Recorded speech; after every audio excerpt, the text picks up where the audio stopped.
Кайсы бир адам жакындан айрылып калган болсо, ал Курандан бир дагы сүрө жатка билбесе дагы, ушул Куран түшүрүп коюш керек эле деп молдону чакырып, тааныштарын чакырып, Куран окутуп, дуасын багыштайт. إياك نعبد وإياك نستعين اهدنا الصراط المستقيم. Жана ошондой эле Куран жаназаларда, нике кыйганда, كما قال الله تعالى أعوذ بالله من الشيطان الرجيم көбүнчө ушул бир кандайдыр бир ритуалдык абалдарда гана окулуп келе жатат. Мындан улам өлүктөргө гана Куран окула берип, башка жерде Куран окулбай, Куран өлүктөр үчүн түшкөн деген коомдук пикир эл арасында басымдуулук кылып баштады. Куран боюнча кыскача ой жүгүртүп көрөлү. Курандын ичинде сүрөлөрдүн кыргызча маанисин айта турган болсок, уурдаба, сойкулук кылба, зына кылба, арак ичпе, жакшы иштерге шашыл, жаман иштерден алыс бол, адамдарды жакшылыкка чакыр, жамандыктан кайтар деген сыяктуу аят маанилер келип чыгат. Эми биз ошол маанилерди кабырга барып, көз өткөн адамга окуп атабыз. Бул жерде кандай логика? Өлгөн адам өлүп кетти. Ал кайра келе албайт.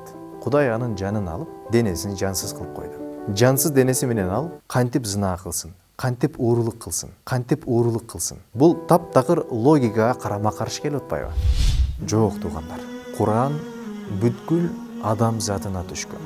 Болгондо да тирүү адамдарга түшкөн. Тирүү адамдарга түшкөн. Эмнеге? Тирүү адамдарда али мүмкүнчүлүк бар. Алар жашоосун ошол Куранда жазылган эрежелерге ылайык уюштурабы же өзү билгендей уюштурабы? Демек, денесинде тирүүлүк бар адам сыноодо.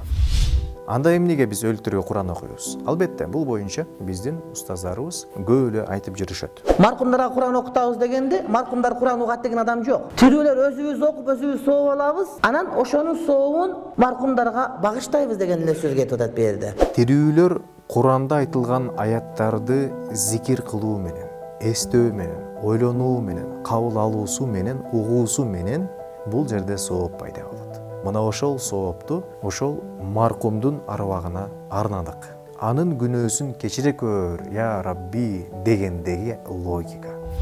Болбосом, уурулук кылба, зына кылба деген өкүм өлүккө тиешелүү же тирүүлөргө тиешелүү? Албетте тирүүлөргө тиешелүү.